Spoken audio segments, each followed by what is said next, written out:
ਸਤਿ ਸ਼੍ਰੀ ਅਕਾਲ ਜੀ। ਪੰਜਾਬੀ ਰੇਡੀਓ ਤੇ ਪੰਜਾਬੀ ਟੀਵੀ ਯੂਐਸਏ ਵੇਖ ਸੁਣ ਰਹੇ ਸਾਰੇ ਸਰੋਤਿਆਂ ਦਾ ਬਹੁਤ-ਬਹੁਤ ਸਵਾਗਤ ਹੈ ਇਸ ਸਮੇਂ ਦੇ ਵਿਸ਼ੇਸ਼ programme beyond the headlines with Mandeep Punia ਦੇ ਵਿੱਚ। ਹਰ ਰੋਜ਼ ਦੀ ਤਰ੍ਹਾਂ ਪ੍ਰੋਗਰਾਮ 'ਚ ਸੀਨੀਅਰ ਪੱਤਰਕਾਰ ਮਨਦੀਪ ਪੂਨੀਆ ਜੀ ਦਾ ਸਾਥ ਹੁੰਦਾ ਹੈ ਤੇ ਦੇਸ਼ ਵਿਦੇਸ਼ ਦੇ ਨਾਲ ਜੁੜੀਆਂ ਹੋਈਆਂ ਕਈ ਅਹਿਮ ਖਬਰਾਂ ਹੁੰਦੀਆਂ ਨੇ ਜਿਨ੍ਹਾਂ ਦੇ ਉੱਪਰ ਚਾਨਣਾ ਪਾਈਦਾ। ਕਰਦੇ ਹਾਂ ਪ੍ਰੋਗਰਾਮ 'ਚ ਪੂਨੀਆ ਜੀ ਨੂੰ ਸ਼ਾਮਲ। ਬਹੁਤ-ਬਹੁਤ ਸਵਾਗਤ ਹੈ ਜੀ। ਜੀ ਸ਼ੁਕਰੀਆ। ਸਤਿ ਸ੍ਰੀ ਅਕਾਲ ਗੁਰਪ੍ਰੀਤ। ਸਤਿ ਸ਼੍ਰੀ ਅਕਾਲ ਜੀ। ਸੋ ਸਭ ਤੋਂ ਪਹਿਲੀ ਖਬਰ ਤੇ ਜੇਕਰ ਆਪਾਂ ਨਜ਼ਰ ਮਾਰਦੇ ਹਾਂ ਤਾਂ ਰਾਹੁਲ ਗਾਂਧੀ ਬਨਾਮ ਇਲੈਕਸ਼ਨ ਕਮਿਸ਼ਨ ਬਹੁਤ ਲੰਬੇ ਸਮੇਂ ਤੋਂ ਚੱਲ ਰਿਹਾ। ਵੈਸੇ ਤਾਂ ਇਹ ਇਲੈਕਸ਼ਨ ਕਮਿਸ਼ਨ ਵਰਸਸ ਕਾਂਗਰਸ ਹੀ ਹੈ, ਪਰ ਰਾਹੁਲ ਗਾਂਧੀ ਆਮ ਤੌਰ ਤੇ ਉਹ ਟਿੱਪਣੀਆਂ ਕਰ ਜਾਂਦੇ ਨੇ ਜਿਹੜਾ ਕੋਈ ਵੀ ਹੋਰ ਕਾਂਗਰਸ ਦੇ ਅੰਦਰ ਬੈਠਾ ਵਿਅਕਤੀ ਨਹੀਂ ਕਰਦਾ। ਉਹ ਕਹਿੰਦੇ ਨੇ ਕਿ ਚੁਣਾਵ ਅਧਿਕਾਰੀ ਜਿਹੜੇ ਨੇ ਉਹ ਵੋਟਾਂ ਦੀ ਚੋਰੀ ਕਰ ਰਹੇ ਨੇ। ਵੈਸੇ ਤਾਂ ਕਈ ਸਟੇਟਾਂ ਦੇ ਇਲਜ਼ਾਮ ਲਾਉਂਦੇ ਨੇ 65,06,375 ਨਾਮ ਕੱਟੇ ਜਾਣ ਦਾ ਜਿਹੜਾ ਰੌਲਾ ਚੱਲ ਰਿਹਾ ਹੈ। ਇਸ ਤੇ ਪਾਇਓ ਜਰਾ ਚਾਨਣਾ। ਦੇਖੋ, ਆਪਾਂ ਸ਼ੁਰੂ ਕਰਦੇ ਹਾਂ ਬਿਹਾਰ ਤੋਂ ਬੇਸਿਕਲੀ, ਜੀ। ਕਿਉਂਕਿ ਬਿਹਾਰ ਕਰਕੇ ਹੀ ਸਾਰਾ ਰੌਲਾ ਪਿਆ ਹੋਇਆ ਹੈਗਾ। ਤੁਸੀਂ ਸਹੀ ਡੇਟਾ ਦੱਸਿਆ, 65,06,375 ਨਾਂ ਕੱਟੇ ਗਏ ਹੈ ਕਿਆ ਅੱਜ ਜਿਹੜੇ ਆਰਜੇਡੀ ਦੇ ਉੱਥੇ ਤੇਜਸਵੀ ਯਾਦਵ ਹੈਗੇ, ਲਾਲੂ ਯਾਦਵ ਦੇ ਮੁੰਡੇ ਪ੍ਰਧਾਨ, ਉਹਨਾਂ ਨੇ ਇਹ ਗੱਲ ਸਾਂਝਾ ਕੀਤੀ ਹੈ। ਤੇ ਸਭ ਤੋਂ ਜਿਹੜੇ ਵੱਧ ਵੋਟਰ ਹੈਗੇ ਆ ਉਹ ਵੀ ਆਪਾਂ ਦੇਖ ਰਹੇ ਸੀ, ਸਮਸਤੀਪੁਰ ਚ ਸਭ ਤੋਂ ਵੱਧ ਵੋਟਰ ਕੱਟੇ ਗਏ ਹੈਗੇ, 2,83,000 ਵੋਟਰਾਂ ਦੇ ਨਾਂ ਕੱਟੇ ਗਏ ਹੈਗੇ ਆ। ਦੇਖੋ, 65 ਲੱਖ ਵੋਟਰਾਂ ਦੇ ਨਾਂ ਕੱਟੇ ਜਾਣੇ, ਇੱਕ ਤਾਂ ਸਵਾਲ ਇਹ ਜੀ। ਖੜਾ ਹੁੰਦਾ ਗਾ ਕਿ ਇਹ ਜਿਹੜੇ 65 ਲੱਖ ਵੋਟਰ ਸੀਗੇ ਗਏ ਕਿੱਥੇ। ਮੈਨੂੰ ਜੀ। ਤਾਂ ਇਹ ਲੱਗਦਾ ਗਾ ਕਿ ਇਹਨਾਂ ਨੇ ਮਾਈਗ੍ਰੇਸ਼ਨ ਕੀਤੀ ਹੈ, ਦੋ ਕਿਸਮ ਦੀ ਮਾਈਗ੍ਰੇਸ਼ਨ, ਇੱਕ ਤਾਂ ਹਰਿਆਣਾ ਪੰਜਾਬ NCR ਵੱਲ ਹੋਈ ਹੈ, ਤੇ ਦੂਜੀ ਮਾਈਗ੍ਰੇਸ਼ਨ ਮੈਨੂੰ ਲੱਗਦਾ ਗਾ ਕਿ ਬੰਬੇ ਜਾਂ ਫਿਰ ਜਿਹੜੇ ਹੋਰ ਵੱਡੇ ਸਿਟੀ ਹੈਗੇ ਬੈਂਗਲੋਰ ਟਾਈਪ, ਉੱਥੇ ਉਧਰ ਨੂੰ ਜ਼ਿਆਦਾ ਮਾਈਗ੍ਰੇਸ਼ਨ ਹੋਈ ਹੈ। ਤਾਂ ਮਤਲਬ ਜਿਹੜਾ ਡੈਮੋਗ੍ਰਾਫੀ ਚੇਂਜ ਵਾਲੀ ਜਿਹੜੀ ਗੱਲ ਚੱਲ ਰਹੀ ਹੈ ਪੰਜਾਬ 'ਚ ਹਰਿਆਣੇ 'ਚ, ਉਹ ਵੀ ਇਸ ਡੇਟਾ ਤੋਂ ਸਮਝਣ ਦੀ ਆਪਾਂ ਨੂੰ ਲੋੜ ਹੈ। ਦੂਜੀ ਗੱਲ, ਹੁਣ ਰਾਹੁਲ ਗਾਂਧੀ ਦੀ ਗੱਲ ਕਰ ਲੈਂਦੇ ਆ। ਰਾਹੁਲ ਗਾਂਧੀ ਇਸ ਪੂਰੇ ਐਕਸਰਸਾਈਜ਼ ਨੂੰ ਕਹਿ ਰਿਹਾ ਗਾ ਕਿ ਇਹ ਜਿਹੜਾ ਇਲੈਕਸ਼ਨ ਕਮਿਸ਼ਨ ਹੈ ਇਹ ਵੋਟਾਂ ਦੀ ਚੋਰੀ ਕਰ ਰਿਹਾ ਗਾ। ਦੇਖੋ, ਜਿਹੜੀ ਆਪੋਜੀਸ਼ਨ ਪਾਰਟੀਆਂ ਦਾ ਖਦਸ਼ਾ ਕੀ ਹੈ, ਆਪੋਜੀਸ਼ਨ ਪਾਰਟੀਆਂ ਇਹ ਕਹਿ ਰਹੀਆਂ ਨੇ ਕਿ ਜਿਹੜੇ ਵੋਟਰ ਲਿਸਟ ਤੋਂ ਗਾਇਬ ਕੀਤੇ ਜਾ ਰਹੇ ਨੇ ਉਹ ਜ਼ਿਆਦਾਤਰ ਮੁਸਲਮਾਨ, ਯਾਦਵ ਜਾਂ ਇਸ ਕਿਸਮ ਦੇ ਵੋਟਰ ਨੇ ਜਿਹੜੇ ਕਿ ਇੰਡੀਆ ਅਲਾਇੰਸ ਦੇ ਵੋਟਰ ਨੇ। ਜੀ। ਉਹ ਇਸ ਕਰਕੇ ਉਹ ਕਹਿ ਰਹੇ ਨੇ, ਹਾਲਾਂਕਿ ਚੋਣ ਕਮਿਸ਼ਨ ਨੇ ਵੀ ਆਪਣੀ ਇੱਕ ਆਪਾਂ ਕਹਿ ਲਈਏ ਕਿ ਗਾਈਡਲਾਈਨ ਜਾਰੀ ਕੀਤੀ ਤੇ ਅਧਿਕਾਰੀਆਂ ਨੂੰ ਕਿਹਾ ਹੈਗਾ ਕਿ ਤੁਹਾਨੂੰ ਡਰਨ ਦੀ ਲੋੜ ਨਹੀਂ ਹੈ। ਇਹ ਕੋਈ ਵੀ ਆਗੂ ਤੁਹਾਡੇ ਬਾਰੇ ਕੁਝ ਵੀ ਕਹਿੰਦਾ ਰਹੇ, ਉਹਦੇ ਤੋਂ ਡਰਨ ਦੀ ਲੋੜ ਨਹੀਂ ਹੈ। ਰਾਹੁਲ ਗਾਂਧੀ ਨੇ ਮਤਲਬ ਸਿੱਧਾ ਕਿਹਾ ਹੈਗਾ ਕਿ ਕੋਈ ਨਹੀਂ, ਸਾਡਾ ਟਾਈਮ ਆਊਗਾ, ਅਸੀਂ ਦੇਖਾਂਗੇ, ਅਸੀਂ ਐਟਮ ਬੰਬ ਹੈਗੇ, ਜਦੋਂ ਫਟਾਂਗੇ ਤਾਂ ਫਿਰ ਚੋਣ ਆਯੋਗ ਨਹੀਂ ਬਚੂਗਾ। ਇਹ ਗੱਲ ਉਹਨਾਂ ਨੇ ਜੀ। ਕਹੀ ਹੈ। ਤੇ ਦੂਜਾ, ਉਹਨਾਂ ਨੇ ਇਹ ਵੀ ਦਬਕਾ ਮਾਰਿਆ ਗਾ ਕਿ ਜਿਹੜੇ ਅਧਿਕਾਰੀ ਹੈਗੇ ਆ ਗੈਰ ਜ਼ਿੰਮੇਦਾਰਾਨਾ ਕੰਮ ਕਰ ਰਹੇ ਨੇ, ਜੇ ਉਹ ਭਾਵੇਂ ਉਹ ਰਿਟਾਇਰ ਹੋ ਜਾਣ, ਪਰ ਉਹਨਾਂ ਨੂੰ ਸਾਡੀ ਸਰਕਾਰ ਆਉਣ ਤੋਂ ਬਾਅਦ ਉਹਨਾਂ ਨੂੰ ਬਖਸ਼ਾਂਗੇ ਨਹੀਂ। ਇਹ ਧਮਕੀ ਰਾਹੁਲ ਗਾਂਧੀ ਵੱਲੋਂ ਦਿੱਤੀ ਗਈ ਹੈਗੀ ਹੈ ਜੀ। ਜੀ। ਸੋ ਜੇਕਰ ਮੈਂ ਅਗਲੀ ਖਬਰ ਦੇ ਵੱਲ ਵਧਾ ਤਾਂ ਉਧਰ ਉਪ ਰਾਸ਼ਟਰਪਤੀ ਦੀ ਚੋਣ ਦਾ ਦਿਨ ਨਿਰਧਾਰਤ ਹੋ ਗਿਆ। 9 ਸਤੰਬਰ ਨੂੰ ਇਹ ਚੋਣ ਹੋਊਗੀ ਤੇ ਜਿਹੜੇ ਨਾਮਾਂਕਨ ਨੇ ਉਹ 21 ਅਗਸਤ ਤੱਕ ਦਿੱਤੇ ਜਾ ਸਕਦੇ। ਬਿਲਕੁਲ। ਦੇਖੋ, ਆਪਾਂ ਨੂੰ ਪਤਾ ਹੀ ਹੈ ਕਿ ਇਹ ਜਿਹੜਾ 21 ਜੁਲਾਈ ਨੂੰ ਧਨਖੜ ਨੇ ਅਸਤੀਫਾ ਦਿੱਤਾ ਸੀਗਾ, ਉਹ ਨੈਕਸਟ ਡੇ ਹੀ ਦ੍ਰੋਪਦੀ ਮੁਰਮੂ ਜਿਹੜੇ ਰਾਸ਼ਟਰਪਤੀ ਨੇ ਇੰਡੀਆ ਦੇ, ਉਹਨਾਂ ਨੇ ਮਨਜ਼ੂਰ ਕਰ ਲਿਆ ਸੀ। ਉਦੋਂ ਹੀ ਇੱਕ ਗੱਲ ਕਲੀਅਰ ਹੋ ਗਈ ਸੀਗੀ ਕਿ ਇਹ ਜਿਹੜਾ ਚੋਣ ਹੈ ਮਹੀਨੇ ਅੰਦਰ ਹੀ ਹੋਣ ਜਾ ਰਿਹਾ ਹੈਗਾ, ਤੇ ਉਹਦੀ ਡੇਟ ਅਨਾਉਂਸ ਕਰ ਦਿੱਤੀ ਗਈ 9 ਸਤੰਬਰ। 21 ਅਗਸਤ ਤੱਕ ਜਿਹੜੇ ਨੋਮੀਨੇਸ਼ਨ ਪ੍ਰਕਿਰਿਆ ਹੈਗੀ ਆ ਉਹ ਪੂਰੀ ਕਰ ਲਈ ਜਾਊਗੀ। ਤੇ ਬੇਸਿਕਲੀ ਇਹ ਮੰਨਿਆ ਜਾ ਰਿਹਾ ਹੈਗਾ ਕਿ ਇਹਦੇ 'ਚ ਬਹੁਤ ਸਾਰੇ ਏਦਾਂ ਦੇ ਨਾਂ ਆ ਰਹੇ ਨੇ NDA ਵੱਲੋਂ, ਜਿਹਦੇ 'ਚ ਥਾਵਰਚੰਦ ਗਹਿਲੋਤ ਦਾ ਨਾਂ ਚੱਲ ਰਿਹਾ ਹੈਗਾ, ਓਮ ਮਾਥੁਰ ਦਾ ਨਾਂ ਚੱਲ ਰਿਹਾ ਹੈਗਾ, ਹਰਿਵੰਸ਼ ਨਾਰਾਇਣ ਸਿੰਘ ਦੇ ਨਾਂ ਤੇ ਵੀ ਚਰਚਾ ਹੈਗੀ ਆ। ਤੇ ਇਹ ਵੀ ਮੰਨਿਆ ਜਾ ਰਿਹਾ ਹੈਗਾ ਕਿ ਇੰਡੀਆ ਬਲੋਕ ਹੈਗਾ ਉਹ ਵੀ ਸਾਰੇ ਮਿਲ ਕੇ ਇੱਕ ਜੁਆਇੰਟ ਕੈਂਡੀਡੇਟ ਤਾਰ ਸਕਦੇ ਨੇ। ਤੇ ਇਹ ਮਤਲਬ ਬੇਸਿਕਲੀ 17th ਵਾਈਸ ਪ੍ਰੈਜ਼ੀਡੈਂਟ ਦੇ ਚੋਣ ਹੋਣਗੇ। ਬੇਸਿਕਲੀ ਇਹਨੂੰ ਤਾਂ ਬਾਈ ਇਲੈਕਸ਼ਨ ਵੀ ਨਹੀਂ ਕਹਿ ਸਕਦੇ। ਤੇ ਜੀ। ਇਹ ਹੈਗਾ ਜੀ, ਇਹਦੇ 'ਚ 6 ਸਟੈਪ ਹੁੰਦੇ ਨੇ। ਜਿਹੜਾ ਵਾਈਸ ਪ੍ਰੈਜ਼ੀਡੈਂਟ ਦੇ ਚੋਣਾਂ ਦੇ, ਉਹਦੇ 'ਚ ਜਿਹੜੇ ਰਾਜ ਸਭਾ ਦੇ ਸਾਂਸਦ ਹੋ ਗਏ ਤੇ ਲੋਕ ਸਭਾ ਦੇ ਜਿਹੜੇ ਸਾਂਸਦ ਹੋ ਗਏ, ਉਹਨਾਂ ਦੇ ਸਾਰਿਆਂ ਦੀ ਹੀ ਵੋਟਾਂ ਪੈਂਦੀਆਂ ਨੇ। ਉਸ ਤੋਂ ਬਾਅਦ ਇਹ ਉਹ ਚੁਣਿਆ ਜਾਂਦਾ ਗਾ ਕਿ ਵਾਈਸ ਪ੍ਰੈਜ਼ੀਡੈਂਟ ਕੌਣ ਹੋਊਗਾ। ਤੇ ਉਹਦੇ 'ਚ ਵੀ ਮਤਲਬ ਨੰਬਰਿੰਗ ਦਾ ਵੀ ਇੱਕ ਹੈਗਾ ਕਿ ਪ੍ਰਾਥਮਿਕਤਾ ਮਤਲਬ ਦਿੱਤੀ ਜਾਂਦੀ ਹੈ ਕਿ ਇੱਕ ਪਹਿਲੇ ਤੇ ਕਿਸ ਨੂੰ ਰੱਖਣਾ ਚਾਹੋਗੇ, ਦੂਜੇ ਤੇ ਕਿਸ ਨੂੰ ਰੱਖਣਾ ਚਾਹੂੰਗਾ, ਉਹ ਉਵੇਂ ਉਹ ਵੋਟਾਂ ਕਾਊਂਟ ਹੁੰਦੀਆਂ ਨੇ। ਖੈਰ, ਦੇਖਦੇ ਹਾਂ ਕਿ ਕੌਣ ਬਣਦਾ ਗਾ vice president, next vice president. Dhankhar ਦੀ ਜਿਹੜੀ ਰਿਟਾਇਰਮੈਂਟ ਕਹਿ ਲਓ ਜਾਂ ਉਹਦਾ ਇਸਤੀਫਾ ਹੋ ਗਿਆ, ਉਹਨੂੰ ਲੈ ਕੇ ਜੀ ਬਹੁਤ ਸਾਰੀ ਥਿਊਰੀਜ਼ ਆਲਰੇਡੀ ਮਾਰਕੀਟ 'ਚ ਚੱਲ ਰਹੀਆਂ ਨੇ। ਲੋਕ ਇਹ ਵੀ ਕਹਿ ਰਹੇ ਨੇ ਕਿ ਧਨਖੜ ਅਨਇਜ਼ੀ ਹੋ ਰਿਹਾ ਸੀਗਾ। ਧਨਖੜ ਨੇ ਕੁਛ ਕਿਉਂਕਿ ਉਹ ਆਪ ਫਾਰਮਿੰਗ ਕਮਿਊਨਿਟੀ ਤੋਂ ਆਉਂਦਾ ਸੀਗਾ ਤੇ ਉਹਨੇ ਕੁਛ ਬਿਆਨਬਾਜ਼ੀਆਂ ਕੀਤੀਆਂ ਸੀਗੀਆਂ ਕਿਸਾਨਾਂ ਦੇ ਪ੍ਰਤੀ। ਇੱਕ ਜੀ ਸਟੇਜ ਤੇ ਉਹ ਕਹਿੰਦਾ ਵਾ, ਦਿਖ ਵੀ ਰਿਹਾ ਹੈਗਾ, ਜਿਹੜੇ ਸ਼ਿਵਰਾਜ ਚੌਹਾਨ ਬੈਠੇ ਹੈਗੇ ਖੇਤੀਬਾੜੀ ਮੰਤਰੀ, ਉਹਨਾਂ ਨੂੰ ਕਹਿ ਰਿਹਾ ਹੈਗਾ ਕਿ ਮੇਰਾ ਦਿਲ ਦੁਖਦਾ ਗਾ ਜਦੋਂ ਕਿਸਾਨਾਂ ਨੂੰ ਮੈਂ ਪਰੇਸ਼ਾਨ ਹੁੰਦੇ ਦੇਖਦਾ ਵਾ। ਤੇ ਮੈਨੂੰ ਜੀ ਲੱਗਦਾ ਗਾ ਕਿ ਬਹੁਤ ਸਾਰੇ ਕਾਰਨ ਹੈਗੇ ਆ, ਇਸ ਕਰਕੇ ਉਹਨਾਂ ਨੇ ਇਸਤੀਫਾ ਦਿਆ ਗਾ। ਹੁਣ ਥਿਊਰੀਜ਼ ਬਹੁਤ ਸਾਰੀਆਂ ਨੇ। ਜਦੋਂ ਉਹ ਪਹਿਲੀ ਵਾਰ ਬੋਲਣਗੇ, ਜਿਵੇਂ ਸੱਤਿਆਪਾਲ ਮਲਿਕ ਹੋਰਾਂ ਨੇ ਬੋਲਿਆ ਸੀਗਾ, ਉਵੇਂ ਹੀ ਜਦੋਂ ਉਹ ਬੋਲਣਗੇ ਉਸ ਤੋਂ ਬਾਅਦ ਹੀ ਪਤਾ ਲੱਗੂਗਾ ਕਿ ਕੀ ਉਹਨਾਂ ਦੀ ਗਰਾਰੀ ਅੜੀ ਹੈ ਮੋਦੀ ਸਰਕਾਰ 'ਚ। ਜੀ ਸੋ ਜੇਕਰ ਮੈਂ ਅੱਗੇ ਚੱਲਾਂ ਤਾਂ ਅੱਜ ਸੰਸਦ ਦੇ ਵਿੱਚ ਇਹ ਗੱਲ ਉੱਠੀ ਹੈ ਕਿ ਬੰਗਲਾਦੇਸ਼ ਦੇ ਮੈਪ ਦੇ ਉੱਤੇ 7 ਭਾਰਤੀ ਰਾਜਾਂ ਦਾ ਹਿੱਸਾ ਦਿਖਾਇਆ ਗਿਆ ਹੈ।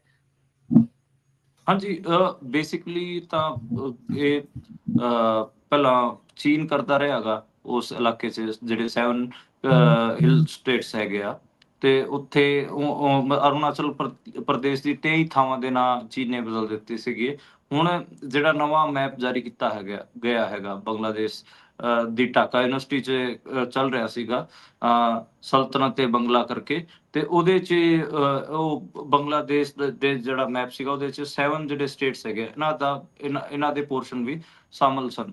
ਉਹਦੇ ਤੇ ਵਿਵਾਦ ਹੋਇਆ ਗਾ। ਉਹਦੇ ਤੇ ਹੀ ਕਿਤੇ ਨਾ ਕਿਤੇ ਇਸ ਇਸ਼ੂ ਨੂੰ ਇੰਡੀਆ ਦੀ ਪਾਰਲੀਮੈਂਟ 'ਚ ਚੁੱਕਿਆ ਗਿਆ ਹੈਗਾ। ਵਿਦੇਸ਼ ਮੰਤਰੀ ਨੇ ਲਿਖਿਤ ਜਵਾਬ ਦਿੱਤਾ ਹੈਗਾ ਕਿ ਅਸੀਂ ਇਸ ਮਸਲੇ ਤੇ ਨਜ਼ਰ ਬਣਾਏ ਹੋਏ ਆ ਤੇ ਸਰਕਾਰ ਇਸ ਪੂਰੇ ਪ੍ਰੋਪੇਗੈਂਡਾ ਤੋਂ ਨਿਪਟਣ ਵਾਸਤੇ ਤਿਆਰੀ ਕਰ ਰਹੀ ਹੈ। ਦੇਖੋ, ਪਹਿਲਾਂ ਚੀਨ ਦਾ ਤਾਂ ਸਮਝਾਉਂਦਾ ਸੀ, ਬਹੁਤ ਤਗੜਾ ਮੁਲਕ ਸੀਗਾ। ਬੰਗਲਾਦੇਸ਼ ਵੀ ਅੱਜ-ਕੱਲ੍ਹ ਇਹਨਾਂ ਨੂੰ ਅੱਖਾਂ ਦਿਖਾ ਰਿਹਾ ਗਾ। ਉਸ ਤੋਂ ਤੁਸੀਂ ਹਿਸਾਬ ਲਾਓ ਕਿ ਇਹਨਾਂ ਦੀ ਜਿਹੜੀ ਫੋਰਨ ਪਾਲਿਸੀ, ਜਿਹਦੇ ਬਾਰੇ ਅਪੋਜੀਸ਼ਨ ਲਗਾਤਾਰ ਗੱਲ ਕਰ ਰਹੀ ਹੈ ਕਿ ਫੋਰਨ ਪਾਲਿਸੀ ਦਾ ਇਹਨਾਂ ਨੇ ਕਬਾੜਾ ਕਰ ਲਿਆ ਗਾ, ਉਹ ਆਪਾਂ ਨੂੰ ਸਾਫ਼ ਹੀ ਇਸ ਮਾਮਲੇ 'ਚ ਵੀ ਦੇਖਣ ਨੂੰ ਮਿਲ ਰਹੀ ਹੈ। ਬੰਗਲਾਦੇਸ਼ ਇੰਡੀਆ ਦਾ ਅਲਾਈ ਹੁੰਦਾ ਸੀ, ਨੈਚੁਰਲ ਅਲਾਈ ਸੀਗਾ। ਹੁਣ ਜੀ ਬੰਗਲਾਦੇਸ਼ ਨੇ ਪਿੱਛੇ ਜਿਹੜਾ ਕਲਕੱਤੇ ਤੋਂ 20 ਕਿਲੋਮੀਟਰ ਦੂਰ ਇੱਕ ਪੋਰਟ ਸੀਗਾ, ਬੰਦਰਗਾਹ ਸੀਗਾ, ਉਹ ਵੀ ਇੰਡੀਆ ਤੋਂ ਵਾਪਸ ਲੈ ਲਿਆ ਸੀਗਾ, ਉਹ ਚਾਈਨਾ ਨੂੰ ਦੇਤਾ। ਤੇ ਹੋਰ ਵੀ ਜੀ ਕਈ ਸਟ੍ਰੈਟੇਜਿਕ ਜਿਹੜੀ ਲੋਕੇਸ਼ਨਾਂ ਸੀਗੀਆਂ, ਉਹ ਇੰਡੀਆ ਤੋਂ ਵਾਪਸ ਲਈਆਂ। ਤੇ ਕਿਤੇ ਨਾ ਕਿਤੇ ਉਹ ਬੰਗਲਾਦੇਸ਼ ਹੁਣ ਜਿਹੜੀ ਆਪਣੀ ਨਜ਼ਦੀਕੀਆਂ ਹੈਗੀਆਂ, ਉਹ ਚਾਈਨਾ ਨਾਲ ਕਾਇਮ ਕਰ ਰਿਹਾ ਹੈਗਾ। ਤੇ ਇਸ ਤੋਂ ਤੁਸੀਂ ਹਿਸਾਬ ਲਾਓ ਕਿ ਇੰਡੀਆ ਦੀ ਜਿਹੜੀ ਫੋਰਨ ਪਾਲਿਸੀ ਹੈ, ਉਹ ਬੰਗਲਾਦੇਸ਼ ਦੇ ਫਰੰਟ ਤੇ ਵੀ ਆਪਣੇ ਨਾਇਬ, ਮਤਲਬ ਠੀਕ ਹੈ ਕਿ ਵਿਦੇਸ਼ਾਂ 'ਚ ਘੁੰਮੀ ਜਾਣ ਪ੍ਰਧਾਨ ਮੰਤਰੀ, ਪਰ ਜਿਹੜੇ ਆਪਣੇ ਨੇਬਰਸ ਹੈਗੇ ਆ, ਇੱਧਰ ਬੰਗਲਾਦੇਸ਼ ਨਾਲ ਆਪਾਂ ਕਨਫਲਿਕਟ 'ਚ ਆ ਗਏ, ਉੱਧਰ ਆਪਾਂ ਚੀਨ ਅਤੇ ਪਾਕਿਸਤਾਨ ਨਾਲ ਤਾਂ ਪਹਿਲਾਂ ਹੀ ਕਨਫਲਿਕਟ 'ਚ ਸੀਗੇ, ਤੇ ਮਤਲਬ ਆਪਣੇ ਮਾਲਦੀਵ ਨਾਲ ਵੀ ਆਪਾਂ ਕਨਫਲਿਕਟ 'ਚ ਰਹੇ ਹੈਗੇ ਆ, ਉਹ ਵੀ ਆਪਾਂ ਨੂੰ ਪਤਾ ਹੈ। ਤੇ ਆਪਾਂ ਮਤਲਬ ਜੀ ਆਪਣੇ ਪੜੋਸੀਆਂ ਨਾਲ ਹੀ ਵਿਗਾੜੀ ਜਾਂਦੇ ਨੇ। ਤੇ ਮਤਲਬ ਪਤਾ ਨਹੀਂ ਕੀ ਇਹਨਾਂ ਦੀ ਫੋਰਨ ਪਾਲਿਸੀ ਹੈ, ਕੀ ਇਹਨਾਂ ਦੇ ਦਿਮਾਗ 'ਚ, ਕੁਛ ਸਮਝ ਨਹੀਂ ਆ ਰਿਹਾ। ਪਰ ਪੜੋਸੀਆਂ ਨਾਲ ਇਹ ਆਪਾਂ ਆਪਣੇ ਰਿਸ਼ਤੇ ਖਰਾਬ ਕਰ ਰਹੇ ਹਾਂ ਲਗਾਤਾਰ। ਜੀ ਅੱਜ ਸੋ ਮਤਲਬ ਜੇਕਰ ਹਾਂਜੀ, ਜੀ ਜੀ ਜੇ ਅੱਜ ਮਤਲਬ ਪਾਰਲੀਮੈਂਟ ਸੈਸ਼ਨ ਵੀ ਸੀਗਾ ਅੱਜ, ਮਤਲਬ ਬਹੁਤ ਤਨਾਤਨੀ ਵੀ ਦੇਖਣ ਨੂੰ ਮਿਲੀ ਸਦਨ 'ਚ ਤੇ ਜੀ ਰਾਜ ਸਭਾ 'ਚ ਦੇ ਵਿੱਚ ਤਾਂ ਮਤਲਬ ਕਮਾਂਡੋ ਸੱਦਣੇ ਪਏ। ਤੇ ਜਿਹੜੇ ਆਪੋਜੀਸ਼ਨ ਦੇ ਆਗੂ ਸੀਗੇ, ਉਹਨਾਂ ਨੂੰ ਬਾਹਰ ਕੱਢਿਆ ਗਿਆ। ਤੇ ਉਹਦੇ ਤੇ ਜਿਹੜੀ ਸੱਤਾ ਪਕਸ਼ ਹੈ, ਕਿਰਨ ਰਿਜਿਜੂ, ਜਿਹੜੇ ਕਿ ਸੰਸਦ ਕਾਰਿਆ ਮੰਤਰੀ ਨੇ, ਉਹਨਾਂ ਨੇ ਕਾਂਗਰਸ ਤੇ ਆਰੋਪ ਲਾਇਆ ਗਾ ਕਿ ਉਹਨਾਂ ਦੇ ਜਿਹੜੇ ਆਗੂ ਸੀ, ਉਹ ਬਹੁਤ ਆਪਾਂ ਕਹਿ ਲਈਏ ਕਿ ਆਕਰਾਮਕ ਹੋ ਗਏ ਸੀਗੇ। ਇਸ ਕਰਕੇ ਜੀ ਉਹਨਾਂ ਨੂੰ ਵੇਲ 'ਚ ਜਾਣ ਵਾਸਤੇ ਰੋਕਣ ਵਾਸਤੇ ਕਮਾਂਡੋ ਸੱਦੇ ਗਏ ਸੀ। ਇਹ ਗੱਲ ਕਹੀ ਗਈ ਹੈ ਉਹਨਾਂ ਵੱਲੋਂ। ਜੀ ਸੋ ਉਧਰ ਦਿੱਲੀ ਦੇ ਵਿੱਚੋਂ ਜਾ ਰਹੇ ਅਸਾਮ ਬੰਗਾਲ ਵਾਲੇ ਜਿਹੜੇ ਲੋਕ ਨੇ, ਉਹ ਕਹਿ ਰਹੇ ਨੇ ਕਿ ਸਾਰੇ ਕਾਗਜ਼ ਦਿਖਾ ਦਿੱਤੇ ਨੇ, ਫਿਰ ਵੀ ਸਾਨੂੰ ਕਹਿ ਰਹੇ ਨੇ ਕਿ ਬੰਗਲਾਦੇਸ਼ ਤੋਂ ਕਦੋਂ ਆਏ ਹੋ। ਆਪਣੇ ਹੀ ਦੇਸ਼ 'ਚ ਜਦੋਂ ਆਪਣੇ ਹੀ ਰਹਿਣ ਵਾਲੇ ਬਸ਼ਿੰਦਿਆਂ ਦੇ ਨਾਲ ਇਹ ਹੋਵੇ ਤਾਂ ਫਿਰ ਇਸ ਨੂੰ ਅਸੀਂ ਕਿਹੋ ਜੀ ਰਾਜਨੀਤੀ ਕਹਾਂਗੇ, ਕਿਹੋ ਜੀ ਦੇਸ਼ ਸੇਵਾ ਕਹਾਂਗੇ? ਪਾਇਓ ਜ਼ਰਾ ਚਾਨਣਾ। ਦੇਖੋ, ਦਿੱਲੀ ਐਨਸੀਆਰ ਦੇ ਵਿੱਚ ਆਪਾਂ ਦੇਖ ਰਹੇ ਹਾਂ ਕਿ ਬਹੁਤ ਜ਼ਿਆਦਾ ਜਿਹੜੀ ਕਮਿਊਨਲਾਈਜੇਸ਼ਨ ਹੈ, ਉਹ ਹੁਣ ਆਪਾਂ ਨੂੰ ਦੇਖਣ ਨੂੰ ਮਿਲ ਰਹੀ ਹੈ। ਉਹ ਪਹਿਲਾਂ ਵੀ ਗੁੜਗਾਉਂ ਏਦਾਂ ਦਾ ਜ਼ਿਲ੍ਹਾ ਰਿਹਾ ਹੈਗਾ ਜਿੱਥੇ ਕਮਿਊਨਲਾਈਜੇਸ਼ਨ ਬਹੁਤ ਦੇਖਣ ਨੂੰ ਮਿਲੀ ਸੀ। ਕੁਝ ਸਾਲ ਪਹਿਲਾਂ ਤੁਸੀਂ ਯਾਦ ਕਰੋ, ਸਾਲ 2020, 21, 22 ਏਦਾਂ ਦੇ ਸਾਲ ਸੀ ਜਦੋਂ ਮੁਸਲਮਾਨਾਂ ਨੂੰ ਇਹ ਨਮਾਜ਼ ਪੜ੍ਹਨ ਤੋਂ ਰੋਕ ਦਿੰਦੇ ਸੀਗੇ। ਉਹੀ ਜਿਹੜਾ ਸੇਮ ਬਜਰੰਗ ਦਲ ਵਾਲਾ ਗਰੁੱਪ ਹੈ, ਮੋਨੂ ਮਾਨੇਸਰ ਵਗੈਰਾ, ਇਹ ਮੇਵਾਤ 'ਚ ਵੀ 2023 'ਚ ਗਏ ਸੀਗੇ ਦੰਗਾ ਫਸਾਦ ਕਰਨ। ਫਰੀਦਾਬਾਦ ਤੇ ਗੁੜਗਾਉਂ ਜ਼ਿਲ੍ਹੇ ਦੇ ਜਿਹੜੇ ਹਿੰਦੂਤਵ ਦੇ ਆਗੂ ਸੀਗੇ, ਇਹ ਹੀ ਹੁਣ ਪੁਲਿਸ ਨਾਲ ਰਲ ਕੇ ਇਹਨਾਂ ਨੇ ਹੀ ਤਕਰੀਬਨ 200 ਬੰਗਲਾਦੇਸ਼ੀਆਂ ਨੂੰ, ਮਤਲਬ ਬੰਗਲਾਦੇਸ਼ੀ ਕਹਿ ਕੇ ਬੰਗਾਲੀਆਂ ਨੂੰ ਡਿਟੇਨ ਕੀਤਾ ਸੀਗਾ, ਅਸਮ ਦੇ ਅਤੇ ਜਿਹੜੇ ਪੱਛਮ ਬੰਗਾਲ ਦੇ ਜਿਹੜੇ ਲੋਕ ਹੈਗੇ ਆ। ਹੁਣ ਉਹਨਾਂ ਨੇ ਵਿਚਾਰਿਆਂ ਨੇ ਆਪਣੇ ਕਾਗਜ਼ ਵੀ ਦਿਖਾ ਦਿੱਤੇ, ਠੀਕ ਹੈ, ਜੀ ਸਾਰਾ ਕੁਝ ਕਰ ਦਿੱਤਾ, ਡਿਟੈਂਸ਼ਨ ਤੋਂ ਬਾਹਰ ਵੀ ਆ ਗਏ। ਉਸ ਤੋਂ ਅਗਲੇ ਦਿਨ ਜੀ ਫਿਰ ਦੁਬਾਰਾ ਇਹ ਲੋਕ ਪਹੁੰਚ ਜਾਂਦੇ ਨੇ ਕਿ ਅੱਛਾ ਤੁਸੀਂ ਆ ਗਏ ਬੰਗਲਾਦੇਸ਼ ਤੋਂ ਵਾਪਸ। ਉਹ ਕਹਿੰਦੇ ਸਾਨੂੰ ਤਾਂ ਚੱਕ ਕੇ ਲੈ ਗਈ ਸੀ ਪੁਲਿਸ, ਅਸੀਂ ਸਾਰੇ ਪੇਪਰ ਪ੍ਰੋਡਿਊਸ ਕਰਤੇ ਸੀਗੇ ਕਿ ਅਸੀਂ ਇੰਡੀਅਨ ਆ, ਸਾਡੀ ਸਾਰਾ ਕੁਝ ਦਿਖਾਤਾ ਸੀਗਾ, ਤੁਸੀਂ ਫਿਰ ਕੌਣ? ਮਤਲਬ ਚਲੋ ਠੀਕ ਹੈ ਕਿ ਸਟੇਟ ਇੱਕ ਏਜੰਸੀ ਹੁੰਦਾ ਗਾ ਜਿਹੜਾ ਮਤਲਬ ਵਿਜਿਲ ਰੱਖ ਸਕਦਾ ਗਾ। ਇਹ ਜਿਹੜੇ ਆਪ ਮੁਹਾਰੇ ਜਾ ਕੇ ਇਹ ਹਿੰਦੂਤਵ ਸੰਗਠਨ ਵਾਲੇ ਇਹਨਾਂ ਨਾਲ ਕਰ ਰਹੇ ਨੇ ਬੰਗਾਲੀਆਂ ਨਾਲ, ਉਹਨੂੰ ਤੁਸੀਂ ਕਿਸ ਖਾਤੇ ਰੱਖੋ? ਅਸਮ ਵਾਲੇ ਅਤੇ ਬੰਗਾਲ ਵਾਲੇ ਬਹੁਤ ਦੁਖੀ ਨੇ ਇਸ ਟਾਈਮ, ਗੁੜਗਾਉਂ ਚ ਖਾਸ ਕਰ। ਜੀ। ਸੋ ਇਹ ਵੀ ਇੱਕ ਕਿਸਮ ਦਾ ਤਸ਼ੱਦਦ ਹੀ ਕਰ ਰਹੇ ਹੋ ਸਾਇਲੈਂਟ ਤੌਰ ਦੇ ਉੱਪਰ ਤੁਸੀਂ ਆਪਣੇ ਹੀ ਦੇਸ਼ ਦੇ ਲੋਕਾਂ ਦੇ ਉੱਤੇ। ਉਧਰ ਮੋਹਨ ਭਾਗਵਤ ਹੋਣਾ ਦੇ ਬਿਆਨ ਤੇ ਜੇ ਮੈਂ ਚਾਨਣਾ ਪਾਵਾਂ, ਮੈਂ ਇਸ ਗੱਲ ਨੂੰ ਲੈ ਕੇ ਡਾਊਟ 'ਚ ਹਾਂ ਕਿ ਕੀ ਮੋਹਨ ਭਾਗਵਤ ਖੁਦ ਸੰਸਕ੍ਰਿਤ ਦੀ ਵਰਤੋਂ ਕਰਦੇ ਨੇ, ਬੋਲਦੇ ਨੇ? ਚਲੋ ਲਿਖਣ 'ਚ ਤਾਂ ਮੈਂ ਨਹੀਂ ਜਾਣਦਾ। ਉਹ ਕਹਿ ਰਹੇ ਨੇ ਕਿ ਸੰਸਕ੍ਰਿਤ ਸਾਰੀਆਂ ਭਾਸ਼ਾਵਾਂ ਦੀ ਜਨਨੀ ਹੈ, ਕਹਿਣ ਦਾ ਭਾਵ ਵੀ ਮਾਂ ਹੈ, ਇਸ ਚੋਂ ਹੀ ਉਪਜੀਆਂ ਨੇ ਬਾਕੀ ਸਾਰੀਆਂ ਭਾਸ਼ਾਵਾਂ। ਤੇ ਕਹਿੰਦੇ ਸੰਸਕ੍ਰਿਤ ਨੂੰ ਬੋਲਚਾਲ ਦੀ ਬੋਲੀ ਬਣਾਉਣਾ ਬਹੁਤ ਜ਼ਰੂਰੀ ਹੈ, ਇਕੱਲਾ ਸਮਝਣਾ ਨਹੀਂ, ਇਹਨੂੰ ਬੋਲਣਾ ਵੀ ਚਾਹੀਦਾ। ਆਪ ਬੋਲ ਲੈਂਦੇ ਨੇ ਜੀ? ਜੇ ਤੁਸੀਂ ਜਾਣਦੇ ਹੋਵੋ ਦੱਸਿਓ ਜ਼ਰਾ। ਨਹੀਂ ਬੋਲ ਪਾਉਂਦੇ। ਮੈਂ ਤਾਂ ਅੱਜ ਜੀ ਤੱਕ ਇੱਕ ਵੀ ਏਦਾਂ ਦਾ, ਈਵਨ ਜਿਹੜੇ ਸਕੋਲਰ ਨੇ ਇਹਨਾਂ ਦੇ ਜੀ ਸੰਸਕ੍ਰਿਤ ਦੇ, ਉਹ ਧਾਰਾ ਪ੍ਰਭਾਵ ਸੰਸਕ੍ਰਿਤ ਬੋਲਦਾ ਕੋਈ ਮੈਂ ਅੱਜ ਤੱਕ ਨਹੀਂ ਦੇਖਿਆ। ਜਿਵੇਂ ਆਪਾਂ ਪੰਜਾਬੀ ਚ ਗੱਲ ਕਰ ਰਹੇ ਹਾਂ, ਮੈਂ ਹਰਿਆਣੇ ਜੀ ਤੋਂ ਹਾਂ, ਮੈਂ ਪੰਜਾਬੀ ਸਿੱਖ ਗਿਆ ਕਿਉਂਕਿ ਪੰਜਾਬੀ ਦੇ ਬਹੁਤ ਸਾਰੇ ਲਫ਼ਜ਼ ਕਹਿ ਲਓ ਜਾਂ ਫਿਰ ਆਪਣੀ ਇੱਕ ਜਿਹੜਾ ਕ੍ਰੋਸ ਬਾਰਡਰ ਰਿਲੇਸ਼ਨ ਹੋ ਗਏ, ਉਸ ਕਰਕੇ। ਤੇ ਇੱਕ ਪ੍ਰੈਕਟੀਕਲ ਲੈਂਗੁਏਜ ਵੀ ਹੈ, ਉਹਦਾ ਲਿਟਰੇਚਰ, ਉਹਦੇ ਗਾਣੇ, ਉਹਦੇ ਸਾਰਾ ਕੁਝ ਹੀ ਮਤਲਬ ਇੱਕ ਪ੍ਰਭਾਵ ਰੱਖਦੇ ਗਏ ਤੇ ਲੋਕ ਵਰਤਦੇ ਹੈਗੇ ਆ ਪੰਜਾਬੀ ਨੂੰ। ਹੁਣ ਜੀ ਸੰਸਕ੍ਰਿਤ ਦਾ ਨਾ ਤਾਂ ਮੈਂ ਮਿਊਜ਼ਿਕ ਸੁਣਦਾ ਗਾ, ਠੀਕ ਹੈ, ਹੂੰ ਸੰਸਕ੍ਰਿਤ ਦੇ ਨਾ ਮੈਂ ਨਾਵਲ ਪੜ੍ਹਦਾ ਗਾ, ਨਾ ਸੰਸਕ੍ਰਿਤ ਦੀਆਂ ਫਿਲਮਾਂ ਦੇਖਦਾ ਗਾ, ਨਾ ਸੰਸਕ੍ਰਿਤ ਬੋਲਣ ਵਾਲੇ ਬੰਦਿਆਂ ਨਾਲ ਮੇਰਾ ਕੋਈ ਲੈਣਾ ਦੇਣਾ, ਨਾ ਉਹਨਾਂ ਨਾਲ ਕੋਈ ਕੰਟੈਕਟ, ਨਾ ਮੈਂ ਕਦੇ ਦੇਖਿਆ।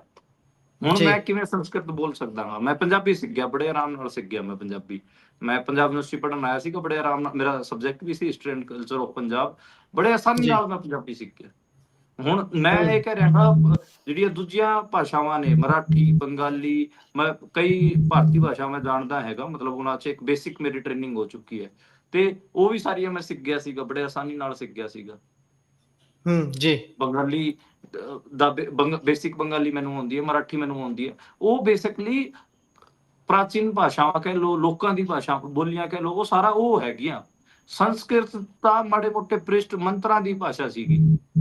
ਜੀ ਜੀ ਤੇ ਇਹ ਬੇਸਿਕਲੀ ਜਿਵੇਂ ਆਰਐਸਐਸ ਬਾਰੇ ਇਹ ਕਿਹਾ ਜਾਂਦਾ ਗਾ ਕਿ ਇਹ ਜਿਹੜੇ ਮਹਾਰਾਸ਼ਟਰ ਦੇ ਚਿਤਪਾਵਨੀ ਬ੍ਰਾਹਮਣ ਨੇ, ਉਹਨਾਂ ਦਾ ਇਹ ਸੰਗਠਨ ਹੈ, ਸਿਰਫ ਮਹਾਰਾਸ਼ਟਰ ਦੇ, ਮੈਂ ਪੂਰੇ ਇੰਡੀਆ ਦੇ ਬ੍ਰਾਹਮਣਾਂ ਦਾ ਨਹੀਂ ਕਹਿ ਰਿਹਾ, ਇਹ ਤੁਸੀਂ ਜੀ ਧਿਆਨ ਜੀ ਨਾਲ ਸੁਣਿਓ ਜੇ। ਇਹ ਆਰੋਪ ਲੱਗਦਾ ਰਿਹਾ ਹੈਗਾ ਕਿ ਆਰਐਸਐਸ ਬੇਸਿਕਲੀ ਚਿਤਪਾਵਨੀ ਬ੍ਰਾਹਮਣ ਹੈਗੇ ਆ ਮਹਾਰਾਸ਼ਟਰ ਦੇ, ਉਹਨਾਂ ਨੇ ਸ਼ੁਰੂ ਕੀਤਾ ਸੀਗਾ।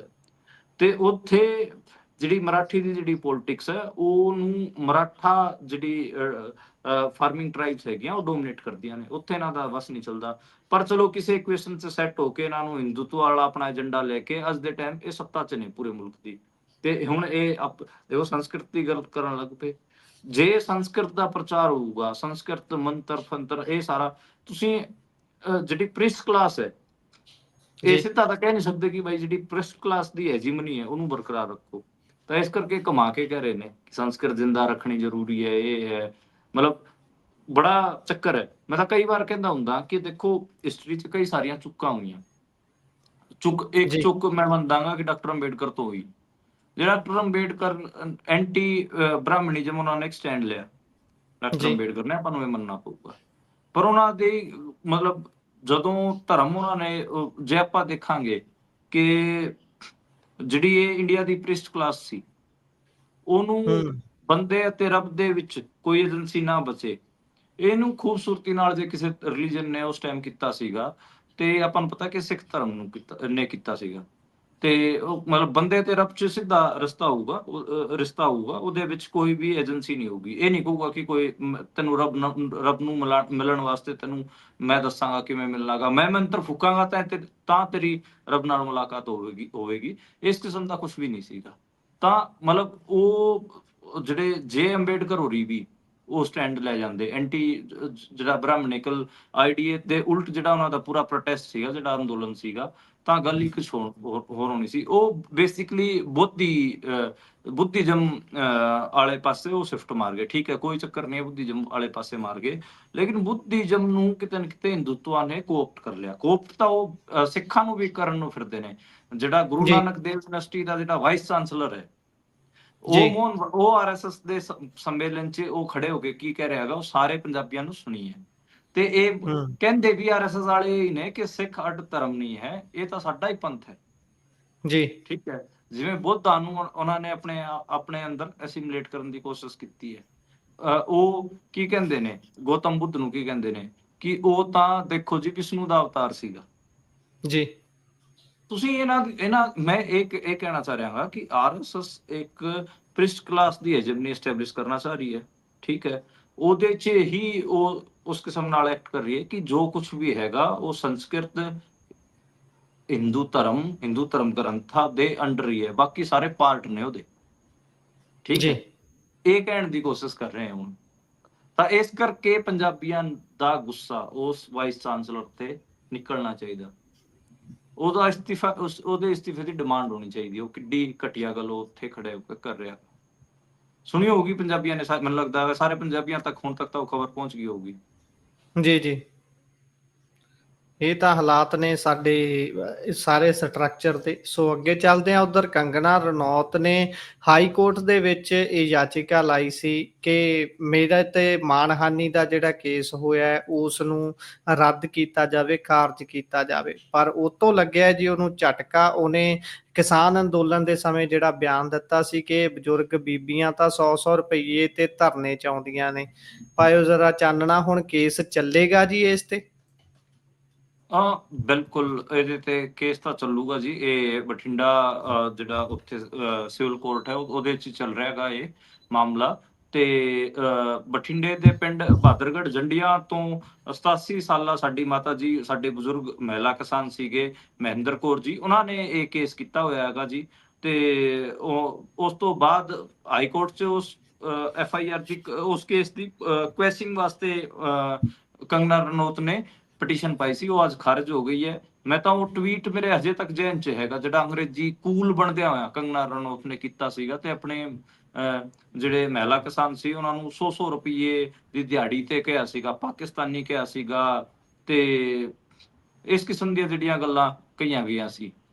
ਤੇ ਉਹ ਮੇਰੇ ਹਜੇ ਤੱਕ ਉਹ ਛਪੀਆਂ ਹੋਈਆਂ ਨੇ ਗੱਲਾਂ। ਤੇ ਚਲੋ ਕੋਈ ਨਹੀਂ, ਕੰਗਨਾ ਰਣੌਤ ਵੀ ਆਪਣੇ ਜਿਹੜੇ ਉਹਨੇ ਗੁਨਾਹ ਕੀਤੇ ਨੇ ਉਹਦਾ ਕਬੂਲ ਉਹ ਇਸੇ ਜਨਮ 'ਚ ਉਹਨੂੰ ਭੁਗਤਣੇ ਵੀ ਪੈਣਗੇ। ਇੱਕ ਪੰਜਾਬੀਆਂ ਨੇ ਉਹਨੂੰ ਇੱਕ ਥੰਬ ਪ੍ਰਿੰਟ ਤਾਂ ਦੇ ਹੀ ਦਿੱਤਾ। ਉਦਾਂ ਥੰਬ ਪ੍ਰਿੰਟ ਸਮਝ ਰਹੇ ਹੋ, ਉਹ ਜਿਹੜੀ ਜੀ ਸ਼ੇਰਨੀ ਜੀ ਸੀ ਕੁੜੀ। ਹਾਂ, ਇੱਕ ਜੀ ਥੰਬ ਪ੍ਰਿੰਟ ਉਹਦੇ ਮਤਲਬ ਆਪਾਂ ਕਹਿ ਸਕਦੇ ਹਾਂ ਪੰਜਾਬੀ। ਉਹ ਮੈਂ ਕੋ ਟੁੱਟੀ ਜੀ ਅੰਗਰੇਜ਼ੀ 'ਚ ਕਹਿ ਰਿਹਾਗਾ, ਪੰਜਾਬੀਜ਼ ਐਂਡ ਟੱਚ ਕੰਗਨਾਜ਼ ਚਿਕ ਐਂਡ ਕੰਗਨਾ ਚਿਕ ਰੈਡ ਚਿਕ, ਉਹ ਹੋ ਚੁੱਕਿਆ ਗਾ। ਜੀ ਜੀ ਹਾਂ ਤਾਂ ਖੈਰ ਇਹਨੂੰ ਮਤਲਬ ਮੈਨੂੰ ਲੱਗਦਾ ਹੈਗਾ ਕਿ ਇਹਨੇ ਜਿੰਨੀ ਪੰਜਾਬੀਆਂ ਨੂੰ ਬਦਨਾਮ ਕਰਨ ਦੀ ਕੋਸ਼ਿਸ਼ ਕੀਤੀ ਹੈ, ਪੰਜਾਬੀ ਔਰਤਾਂ ਨੂੰ, ਪੰਜਾਬੀ ਮਹਿਲਾ ਕਿਸਾਨਾਂ ਨੂੰ ਬਦਨਾਮ ਕਰਨ ਦੀ ਕੋਸ਼ਿਸ਼ ਕੀਤੀ ਹੈ, ਇਸੇ ਜਨਮ ਜੀ 'ਚ ਇਹਨੂੰ ਭੁਗਤਣਾ ਪਊਗਾ। ਜੀ ਜੀ ਸੋ ਜੇਕਰ ਆਪਾਂ ਅੱਗੇ ਚੱਲੀਏ ਤਾਂ ਉਧਰ ਬਿਕਰਮ ਮਜੀਠੀਆ ਦੀ ਜ਼ਮਾਨਤ ਨੂੰ ਲੈ ਕੇ ਚਰਚਾ ਚੱਲੀ ਤੇ 4.5 ਘੰਟੇ ਤੱਕ ਇਹ ਬਹਿਸ ਚੱਲਦੀ ਰਹੀ ਮੋਹਾਲੀ ਕੋਰਟ ਦੇ ਵਿੱਚ। ਤੇ ਹੁਣ 4 ਅਗਸਤ ਦੀ ਦੁਬਾਰਾ ਤੋਂ ਸੁਣਵਾਈ ਹੈ ਜੀ। ਹਾਂਜੀ, ਅੱਜ 4.5 ਘੰਟੇ ਮੋਹਾਲੀ ਕੋਰਟ 'ਚ ਬਿਕਰਮ ਸਿੰਘ ਮਜੀਠੀਆ ਦੀ ਜ਼ਮਾਨਤ ਯਾਚਕਾ ਤੇ ਬਹਿਸ ਚੱਲੀ ਹੈਗੀ ਆ। ਵਿਜੀਲੈਂਸ ਨੇ, ਹਾਲਾਂਕਿ ਇੱਕ ਇੰਟਰਸਟਿੰਗ ਗੱਲ ਇਹ ਹੈ ਕਿ ਕੱਲ 31 ਜੁਲਾਈ ਨੂੰ ਮਜੀਠੀਆ ਤੇ ਉਹਨਾਂ ਦੇ ਸਮਰਥਕਾਂ ਤੇ ਅੰਮ੍ਰਿਤਸਰ ਦੇ ਵਿੱਚ ਵਿਜੀਲੈਂਸ ਬਿਊਰੋ ਦੇ ਕੰਮਾਂ 'ਚ ਰੁਕਾਵਟ ਪਾਉਣ ਦੀ ਇੱਕ ਹੋਰ FIR ਦਰਜ ਕਰ ਲਈ ਗਈ ਹੈ। ਉਹਦੇ ਤੇ ਅਕਾਲੀ ਦਲ ਨੇ ਕਿਹਾ ਹੈਗਾ ਕਿ ਸਰਕਾਰ ਕਿੰਨੇ ਵੀ ਕੇਸ ਕਰ ਲੇ ਉਹ ਕੁਝ ਸਾਬਿਤ ਨਹੀਂ ਕਰ ਪਾਊਗੀ। ਤੇ ਇਹ ਆਪਾਂ ਮਤਲਬ ਇਹਦੇ 'ਚ ਇਹ ਵੀ ਹੈ ਕਿ ਜਿਹੜੇ ਵਕੀਲ ਸਾਹਿਬ ਹੈਗੇ ਆ, ਉਹਨਾਂ ਨੇ ਵੀ ਚੀਫ ਜਸਟਿਸ ਨਾਲ ਮੁਲਾਕਾਤ ਕੀਤੀ ਹੈ ਤੇ ਉਹਨਾਂ ਨੇ ਕਿਹਾ ਹੈਗਾ ਕਿ ਜਦੋਂ ਅਦਾਲਤ 'ਚ ਮਜੀਠੀਆ ਦੀ ਪੇਸ਼ੀ ਹੁੰਦੀ ਹੈ, ਉਦੋਂ ਅਦਾਲਤ ਨੂੰ ਛਾਵਨੀ 'ਚ, ਪੁਲਿਸ ਛਾਉਣੀ 'ਚ ਤਬਦੀਲ ਕਰ ਦਿੱਤਾ ਜਾਂਦਾ ਹੈ ਤੇ ਅਦਾਲਤਾਂ 'ਚ ਜਾਣ ਦੇ ਅੰਦਰ ਬਾਹਰ ਆਉਣ ਜਾਣ ਵਾਸਤੇ ਵਕੀਲਾਂ ਨੂੰ ਦਿੱਕਤ ਹੁੰਦੀ ਹੈ, ਉਹਨਾਂ ਨੂੰ ਰੋਕਿਆ ਜਾਂਦਾ ਹੈਗਾ। ਤੇ ਇਸ ਕਰਕੇ ਉਹਨਾਂ ਨੇ ਕਿਹਾ ਹੈਗਾ ਕਿ ਇਹ ਐਮਰਜੈਂਸੀ ਵਰਗੇ ਹਾਲਾਤ ਨਾ ਪੈਦਾ ਕੀਤੇ ਜਾਣ। ਇਸ ਤੋਂ ਪਹਿਲਾਂ ਵੀ ਇਹਨਾਂ ਅਦਾਲਤਾਂ 'ਚ ਵੱਡੇ ਵੱਡੇ ਕੇਸ ਹੁੰਦੇ ਰਹੇ ਹੈ, ਇਹ ਵਕੀਲਾਂ ਨੇ ਦਰਖਾਸਤ ਕੀਤੀ ਹੈ। ਤਾਂ ਮਤਲਬ ਇਹ ਵਕੀਲ ਲਾਈਵ ਸਟ੍ਰੀਮਿੰਗ ਦੀ ਵੀ ਗੱਲ ਕਹਿ ਚੁੱਕੇ ਨੇ। ਮਤਲਬ ਵਕੀਲਾਂ ਦੀ ਜਿਹੜੀ ਗੱਲ ਹੈ ਉਹ ਤਾਂ ਜਾਇਜ਼ ਹੀ ਹੈ। ਮਤਲਬ ਤੁਸੀਂ ਇਹ ਥੋੜੀ ਨਾ ਇਕੱਲਾ ਮਜੀਠੀਆ ਦਾ ਕੇਸ ਥੋੜੀ ਨਾ ਤੁਸੀਂ ਪੁਲਿਸ ਛਾਉਣੀ 'ਚ ਕਿਵੇਂ ਤਬਦੀਲ ਕਰ ਸਕਦੇ ਹੋ ਕਿਸੇ ਕੋਰਟ ਨੂੰ। ਤੇ ਜੀ ਇੱਕ ਜੀ ਐਸਐਚਓ ਜਾ ਕੇ ਮਜੀਠੀਆ ਵਾਲੇ ਕੇਸ ਦੀ ਸੁਣਵਾਈ ਦੌਰਾਨ ਜੱਜ ਦੇ ਸਟਾਫ ਨੂੰ ਵੀ ਕੁੱਟਿਆ ਹੈ। ਤੇ ਆਪ ਹਿਸਾਬ ਹੂੰ ਲਗਾਓ ਤੇ ਬਹੁਤ ਮਾੜਾ ਹਾਲ ਬਣਾ ਰੱਖਿਆ ਗਾ। ਐਂ ਲੱਗਦਾ ਗਾ ਅੱਜ ਵੀ ਬਹੁਤ ਸਾਰੇ ਵਿਜ਼ੂਅਲਸ ਮੈਂ ਦੇਖ ਰਿਹਾ ਸੀਗਾ, ਐਂ ਲੱਗਦਾ ਸੀਗਾ ਕਿ ਪਤਾ ਨਹੀਂ ਕੀ ਅਸਾਮਾ ਬਿਨ ਲਾਦਿਨ ਦਾ ਟ੍ਰਾਇਲ ਹੋਣ ਜਾ ਰਿਹਾ ਹੈਗਾ ਮੁਹਾਲੀ ਕੋਰਟ 'ਚ। ਇੰਨਾ ਜੀ ਉਹਨਾਂ ਨੇ ਖੌਫਨਾਕ ਮਾਹੌਲ ਬਣਾ ਰੱਖਿਆ ਸੀ। ਜੀ, ਜੀ, ਮਾਹੌਲ ਤਾਂ ਇਹ ਪੂਰਾ ਇੱਕ ਤਰੀਕੇ ਦੇ ਨਾਲ ਬੰਦ ਹੀ ਕਰ ਦਿੰਦੇ ਨੇ ਕੋਰਟ ਨੂੰ। ਇਹ ਵੀ ਬਿਲ ਪਤਾ ਨਹੀਂ ਕਿਉਂ ਨਹੀਂ ਇਸ ਤੇ ਕੋਈ ਵੀ ਬੋਲਦਾ ਕਿ ਤੁਸੀਂ ਬਾਕੀਆਂ ਦਾ ਕੰਮ ਕਿਉਂ ਭੰਗ ਕਰਦੇ ਹੋ? ਤੁਸੀਂ ਇੱਕ ਵਿਅਕਤੀ ਦੀ ਪੇਸ਼ੀ ਕਰਾਉਣ ਦੇ ਲਈ ਜਿਹੜੇ ਬਾਕੀ ਲੋਕ ਨੇ ਆਪਣੇ-ਆਪਣੇ ਕੰਮਾਂ ਨੂੰ ਲੈ ਕੇ ਆਏ ਹੋਏ, ਤੁਸੀਂ ਉਹਨਾਂ ਨੂੰ ਵੀ ਪਰੇਸ਼ਾਨ ਕਰਦੇ ਹੋ। ਕੀ ਫਿਰ ਕਾਨੂੰਨ ਸਾਰਿਆਂ ਦੇ ਲਈ ਸੇਮ ਨਹੀਂ ਹੈ ਕਿ ਇੱਕ ਵਿਅਕਤੀ ਦੀ ਪੇਸ਼ੀ ਦੇ ਲਈ ਤੁਸੀਂ ਸਾਰਾ ਕੁਝ ਝੋਕ ਦਿੰਦੇ ਹੋ ਤੇ ਬਾਕੀ ਵਿਅਕਤੀਆਂ ਦਾ ਵੀ ਸਮਾਂ ਖਰਾਬ ਕਰਦੇ ਹੋ? ਸੋ ਅੱਗੇ ਚੱਲੀਏ, ਉੱਧਰ ਤਰਨਤਾਰਨ ਦੇ ਵਿੱਚ ਫਰਜ਼ੀ ਇਨਕਾਊਂਟਰ ਹੋਇਆ ਸੀ 1993 ਦੇ ਵਿੱਚ, ਤੇ ਉਸ ਨੂੰ ਲੈ ਕੇ ਹੁਣ 7 ਜਾਣੇ ਦੋਸ਼ੀ ਪਾਏ ਗਏ ਨੇ ਤੇ ਸਜ਼ਾ ਇਹਨਾਂ ਨੂੰ ਸੋਮਵਾਰ ਨੂੰ ਸੁਣਾਈ ਜਾਣੀ ਹੈ।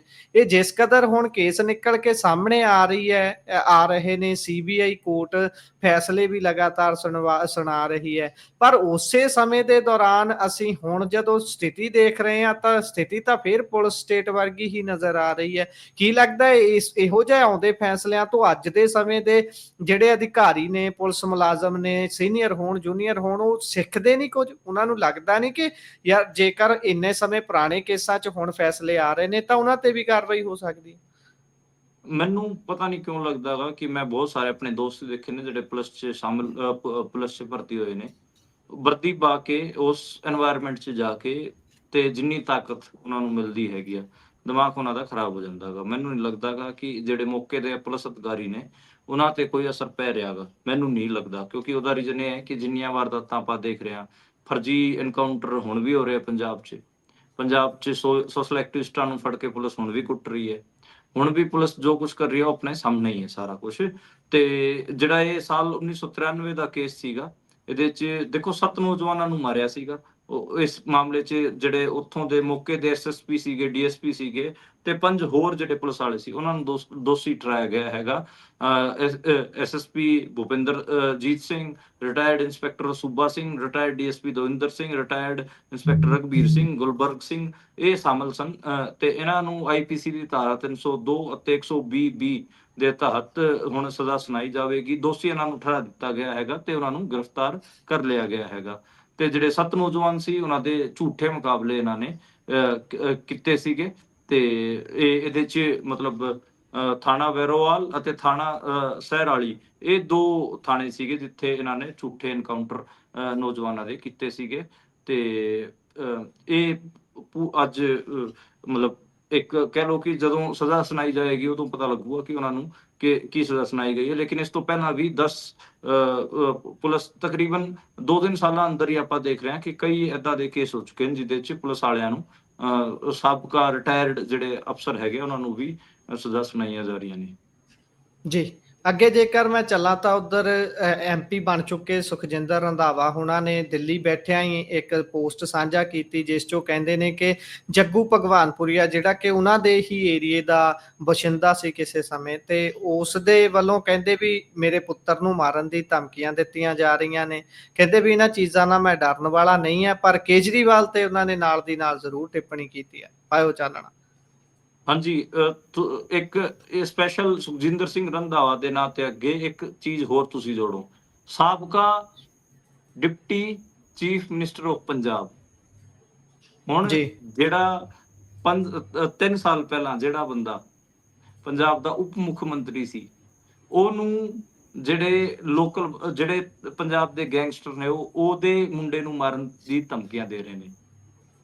ਮਤਲਬ ਤੁਸੀਂ ਗੈਂਗਸਟਰਿਜ਼ਮ ਦਾ ਸਿਖਰ ਦੇਖੋ, ਜੀ ਗੈਂਗਸਟਰ ਕਲਚਰ ਦਾ। ਠੀਕ ਹੈ ਕਿ ਵਪਾਰੀ ਮਾਰੇ ਜਾ ਰਹੇ ਨੇ, ਵਪਾਰੀ ਤੋਂ ਵਿਚਾਰੇ ਬਹੁਤ ਸੌਫਟ ਪਾਵਰ ਹੁੰਦੇ ਨੇ, ਜੀ ਠੀਕ ਹੈ। ਉਹ ਜਿਹੜਾ ਅਬੋਹਰ ਵੀਰਵਲ ਕੁੜਤੇ ਪਜਾਮੇ ਵਾਲਾ ਮਾਰਿਆ, ਉਹਦੇ ਘਰੇ ਜਾ ਕੇ ਕੇਜਰੀਵਾਲ ਹੋਰੀ ਅੱਜ ਮਿਲ ਕੇ ਵੀ ਆਏ ਨੇ। ਪਰ ਮੈਨੂੰ ਲੱਗਦਾ ਗਾ ਕਿ ਜਿਸ ਹਿਸਾਬ ਨਾਲ ਇਹਨਾਂ ਦੇ ਹੌਸਲੇ ਬੁਲੰਦ ਨੇ ਗੈਂਗਸਟਰਾਂ ਦੇ, ਕਿਹਦੇ ਘਰ ਮਿਲ ਕੇ ਆਣਗੇ। ਹਰ ਦੂਜੇ ਦਿਨ ਤਾਂ ਆਪਾਂ ਦੇਖਦੇ ਹਾਂ ਫਾਇਰਿੰਗ ਦੀਆਂ ਘਟਨਾਵਾਂ। ਤੇ ਜੀ ਇਹ ਫਾਇਰਿੰਗ ਹੋਈ ਹੈ, ਇਸ ਕੇਸ 'ਚ ਵੀ ਫਾਇਰਿੰਗ ਹੋਈ ਹੈ। ਰੰਧਾਵਾ ਨੂੰ ਉਹਨਾਂ ਦੇ ਜਿਹੜੇ ਬੇਟੇ ਦੇ ਦੋਸਤ ਸੀਗੇ ਉਹ ਮਿਲ ਕੇ ਆਏ ਸੀ, ਉਹਦੇ 1 ਘੰਟੇ ਬਾਅਦ ਹੀ ਫਾਇਰਿੰਗ ਹੋ ਗਈ। ਉਸ ਤੋਂ ਬਾਅਦ ਗੈਂਗਸਟਰ ਲਗਾਤਾਰ ਧਮਕਾ ਰਹੇ ਨੇ। ਈਵਨ ਜਦੋਂ ਰੰਧਾਵਾ ਹੋਣਾ ਦਾ ਚੋਣ ਸੀਗਾ, ਉਦੋਂ ਵੀ ਜੱਗੂ ਭਗਵਾਨਪੁਰੀਆ ਇੰਟਰਸਟ ਲੈ ਰਿਹਾ ਸੀਗਾ। ਉਹ ਜੇਲ੍ਹ ਤੋਂ ਸਰਪੰਚਾਂ ਨੂੰ ਫੋਨ ਕਰਕੇ ਕਹਿ ਰਿਹਾ ਸੀਗਾ ਕਿ ਰੰਧਾਵਾ ਦੇ ਉਲਟ ਭੁਗਤੋ। ਜੀ ਤਾਂ ਮਤਲਬ ਇਹ ਗੈਂਗਸਟਰ ਪੋਲਿਟਿਕਸ ਚਲਾ ਰਹੇ ਨੇ ਆਮ ਆਦਮੀ ਪਾਰਟੀ ਦੀ। ਇਹ ਵੀ ਇੱਕ ਸੀਰੀਅਸ ਸਵਾਲ ਹੈ ਕਿ ਉਹਨੇ ਜਿਹੜੀ ਆਮ ਆਦਮੀ ਪਾਰਟੀ ਦੀ ਜੱਗੂ ਭਗਵਾਨਪੁਰੀਏ ਨੇ ਆਮ ਆਦਮੀ ਪਾਰਟੀ ਦੀ ਬਾਈ ਇਲੈਕਸ਼ਨ 'ਚ ਮਦਦ ਕੀਤੀ ਸੀ, ਕਿ ਉਹ ਉਸ ਕਰਕੇ ਆਮ ਆਦਮੀ ਪਾਰਟੀ ਚੁੱਪ ਹੈ। ਇੱਕ ਸੀਰੀਅਸ ਸਵਾਲ ਹੈ। ਜੀ ਇਹ ਚੀਜ਼ ਤਾਂ ਹੈ। ਸੋ ਇਸ ਤੋਂ ਅੱਗੇ ਜੇਕਰ ਮੈਂ ਚੱਲਾਂ ਤਾਂ ਪਟਿਆਲਾ ਦੇ ਵਿੱਚ ਕਹਿੰਦੇ ਵੀ ਇਹ ਪਹਿਲਾ ਅਫਰੀਕਨ ਸਵਾਈਨ ਫੀਵਰ ਦਾ ਕੇਸ ਮਿਲਿਆ। ਹਾਂਜੀ, ਅਫਰੀਕਨ ਸਵਾਈਨ ਫੀਵਰ ASF ਨੂੰ ਕਿਹਾ ਜਾਂਦਾ ਹੈਗਾ, ਤੇ ਉਹਦਾ ਕੇਸ ਪਟਿਆਲਾ 'ਚ ਮਿਲਿਆ ਗਾ। ਤੇ ਪਿੰਡ ਹੈਗਾ ਰਾਵਸ ਬ੍ਰਾਹਮਣ। ਉਹਦਾ ਜੀ 10 ਕਿਲੋਮੀਟਰ ਦਾ ਜਿਹੜਾ ਏਰੀਆ ਉਹਨੂੰ ਤਤਕਾਲ ਤੌਰ ਤੇ ਬੰਦ ਕਰ ਦਿੱਤਾ ਗਿਆ ਹੈਗਾ। ਤੇ ਉੱਥੇ ਜੀ ਮਤਲਬ ਇਹ ਕਿਹਾ ਗਿਆ ਹੈਗਾ ਕਿ ਮਤਲਬ ਆਵਾਜਾਈ ਕਿਸੇ ਵੀ ਕਿਸਮ ਦੀ ਹੋਵੇ, ਸੂਰ ਫਾਰਮਾਂ ਤੋਂ ਕੋਈ ਮੀਟ ਵਗੈਰਾ ਜਾਂ ਫਿਰ ਸੂਰ ਇੱਧਰ ਉੱਧਰ ਲੈ ਜਾਣੇ ਨੂੰ ਸਾਰਾ ਰੋਕ ਦਿੱਤਾ ਗਿਆ ਹੈਗਾ। ਜੀ ਤੇ ਬੇਸਿਕਲੀ ਇਹ ਬਹੁਤ ਖਤਰਨਾਕ ਡਿਜ਼ੀਜ਼ ਹੈ, ਕਿਉਂਕਿ ਇਹਦੇ 'ਚ 6 ਦਿਨਾਂ ਅੰਦਰ ਹੀ ਮਤਲਬ ਮ੍ਰਿਤੂ ਹੋ ਜਾਂਦੀ ਗੀ। ਜਿਹਨੂੰ ਵੀ ਮਿਲ ਜਾਂਦਾ ਗਾ, ਦੇਖੋ ਲੱਗ ਜਾਂਦਾ ਗਾ। ਇਹ ਪਾਲਤੂ ਸੂਅਰ ਹੋਣ ਜਾਂ ਫਿਰ ਜੰਗਲੀ ਸੂਅਰ ਹੋਣ, ਮਤਲਬ 100% ਇਹਦੇ 'ਚ ਡੈਥ ਉਹ ਹੈਗੀ ਆ। ਜੇ ਫੈਲ ਜਾਂਦੀ ਹੈਗੀ ਆ ਜੇ, ਤਾਂ ਫਿਰ ਮੈਨੂੰ ਲੱਗਦਾ ਗਾ ਕਿ ਫਿਰ ਤਾਂ ਮਤਲਬ ਉਸ ਜਿਹੜੇ ਬਾੜੇ 'ਚ ਹੁੰਦਾ ਗਾ, ਜਿਹੜੇ ਇਲਾਕੇ 'ਚ ਇਹ ਫੈਲਦਾ ਗਾ, ਉੱਥੇ ਫਿਰ ਜੀ ਸੂਅਰਾਂ ਦੀ ਮਤਲਬ ਮਾਸ ਲੈਵਲ ਤੇ ਡੈਥ ਹੁੰਦੀ ਹੈ। ਇਸ ਕਰਕੇ ਚਲੋ ਦੇਖਦੇ ਹਾਂ, ਮਤਲਬ ਸੁੱਖ ਰੱਖੇ। ਕਿਉਂਕਿ ਜੀ ਗਰੀਬ ਲੋਕ, ਆਪਾਂ ਨੂੰ ਪਤਾ ਹੈ ਕਿ ਜਿਹੜਾ ਸੂਅਰ ਪਾਲਣ ਹੈ ਉਹ ਆਪਣੇ ਪੰਜਾਬ ਦੇ ਗਰੀਬ ਮਜ਼ਦੂਰ ਕਾਮੇ ਲੋਕ ਹੀ ਕਰਦੇ ਨੇ, ਤੇ ਉਹਨਾਂ ਨੂੰ ਜ਼ਿਆਦਾ ਨੁਕਸਾਨ ਨਾ ਹੋਵੇ, ਇਹ ਆਪਾਂ ਅਰਦਾਸ ਕਰਦੇ ਹਾਂ। ਜੀ ਜੀ ਸੋ ਜੇਕਰ ਮੈਂ ਅਗਲੀ ਖਬਰ ਤੇ ਚੱਲਾਂ ਤਾਂ ਉਧਰ ਸਾਧੂ ਸਿੰਘ ਧਰਮਸੋਤ ਹੁਣੀ ਸਾਧੂਆਂ ਵਾਲਾ ਕੰਮ ਤਾਂ ਵੈਸੇ ਕੋਈ ਨਹੀਂ ਕੀਤਾ ਨਾਮ ਤੋਂ ਇਲਾਵਾ। ਪਹਿਲਾਂ ਗਰੀਬ ਬੱਚਿਆਂ ਦੇ ਮੁਆਵਜ਼ੇ ਦਾ ਪੈਸਾ ਖਾ ਲੈਣ ਦਾ ਦੋਸ਼ ਲੱਗਾ, ਤੇ ਉਸ ਤੋਂ ਬਾਅਦ ਹੁਣ ਇਹ ਖਬਰ ਆ ਰਹੀ ਹੈ ਕਿ ਉਹਨਾਂ ਦਾ ਜਿਹੜਾ ਬੇਟਾ ਹੈ ਉਹ ਭਗੌੜਾ ਘੋਸ਼ਿਤ ਕਰ ਦਿੱਤਾ ਗਿਆ। ਹਾਂਜੀ, ਮਨੀ ਲਾਂਡਰਿੰਗ ਦਾ ਕੇਸ ਹੈ, ਤੇ ਉਹਦੇ 'ਚ ਹਰਪ੍ਰੀਤ ਸਿੰਘ ਉਹਨਾਂ ਦਾ ਨਾਂ ਹੈ, ਤੇ ਸਾਧੂ ਸਿੰਘ ਧਰਮਸੋਤ ਦੇ ਮੁੰਡੇ ਨੇ। ਉਹਨਾਂ ਨੂੰ ਪ੍ਰੋਕਲੇਮਡ ਆਫੈਂਡਰ ਘੋਸ਼ਿਤ ਕਰ ਦਿੱਤਾ ਗਿਆ, ਭਗੌੜਾ। ਤੇ CRPC ਦੀ ਧਾਰਾ 83 ਦੇ ਤਹਿਤ ਕੁਰਕੀ ਦੀ ਕਾਰਵਾਈ ਵੀ ਸ਼ੁਰੂ ਕਰਨ ਦੀ ਗੱਲ ਅੱਗੇ ਆ ਰਹੀ ਹੈ। ਤੇ 4 ਮਹੀਨੇ ਹੋ ਗਏ ਜੀ, ਉਹ ਫਰਾਰ ਹੈ।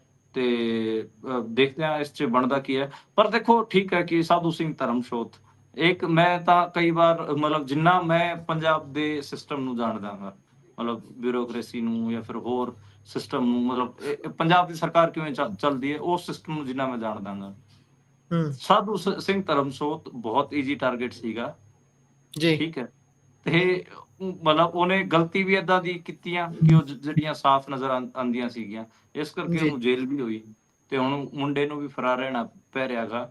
ਪਰ ਇਹ ਬਹੁਤ ਆਮ ਹੀ ਚਰਚਾ ਚੱਲਦੀ ਹੈ, ਜਿਹੜੇ ਲੋਕ ਪੰਜਾਬ ਦੇ ਉਸ ਨੂੰ ਸਮਝਦੇ ਨੇ ਕਿ ਜੀ ਸਾਧੂ ਸਿੰਘ ਧਰਮਸੋਤ ਤੇ ਕਿਸੇ ਵੱਡੇ, ਮਤਲਬ ਨਾ ਮੈਂ ਲੈਣਾ ਨਹੀਂ ਚਾਹਾਂਗਾ, ਕਿਸੇ ਵੱਡੇ ਆਗੂ ਦਾ ਪ੍ਰੈਸ਼ਰ ਰਹਿੰਦਾ ਸੀਗਾ ਕਿ ਉਹਦੇ ਮਹੀਨੇ ਦਾ ਖਰਚਾ ਸਾਧੂ ਸਿੰਘ ਧਰਮਸੋਤ ਚੱਕਣ, ਕਿਉਂਕਿ ਸਾਧੂ ਸਿੰਘ ਧਰਮਸੋਤ ਨੂੰ ਮੰਤਰੀ ਉਸ ਬੰਦੇ ਨੇ, ਉਸ ਆਗੂ ਨੇ ਬਣਾਇਆ ਸੀਗਾ।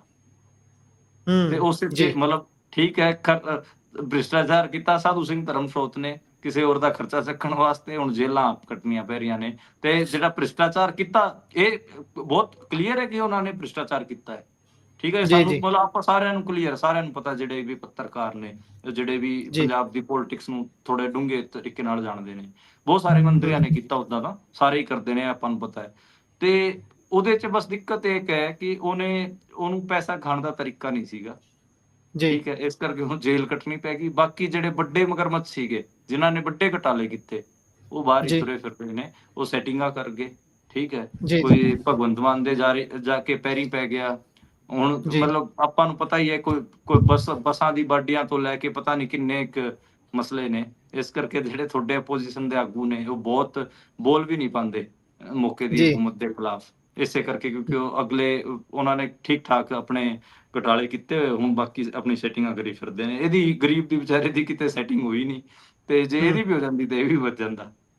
ਤਰਾਸਦੀ ਦੇਖੋ ਇਸ ਦੇਸ਼ ਦੀ, ਜਿਸ ਜਿਹੜਾ ਈਜ਼ੀ ਟਾਰਗੇਟ ਹੁੰਦਾ ਉਸ ਨੂੰ ਤਾਂ ਹੱਥ ਪਾ ਲੈਂਦੇ ਆ, ਪਰ ਜਿਹਨੂੰ ਲੱਗਦਾ ਕਿ ਉਹ ਕੜਕੰਡੇ ਵਾਲਾ ਹੈਗਾ, ਕੁਝ ਕਰ ਸਕਦਾ ਹੈ, ਤਾਂ ਉਹਦੇ ਤੋਂ ਅਸੀਂ ਡਰਦੇ ਫਿਰਦੇ ਆ। ਇਹ ਤੱਕ ਬਿਆਨ ਦੇ ਦਿੰਦੇ ਆ ਵੀ ਭਾਈ ਹੁਣ ਮੇਰਾ ਬੇਸ਼ੱਕ ਨੁਕਸਾਨ ਹੋ ਜਾਵੇ, ਮੈਂ ਕਰਾਂਗਾ ਜ਼ਰੂਰ, ਕੁਛ ਕਰਨਾ ਕੀ ਹੈ ਉਹ ਸਭ ਨੂੰ ਪਤਾ ਹੈ।